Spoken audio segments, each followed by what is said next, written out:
So magandang araw ulit mga boss. Isang maliit na kaalaman po ulit ang ibabahagi ko. Kung kayo po ay magpipil ng power steering fluid, ito po yung ating power steering fluid reservoir tank.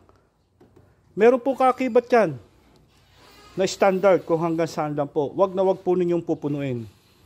Ito pong power steering fluid, ang kanyang level po ay makikita nyo dito sa takip. Yan. Dito po sa takip, may makikita po kayong hot tsaka cold.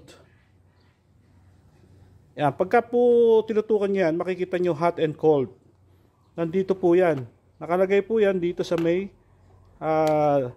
parang pinaka-stick. Yan. Meron po nakalagay dyan na hot and cold. Hanggang doon lang po yung ating level of ng power steering fluid. Pag sinukat nyo po yan, titignan nyo po. Yan po.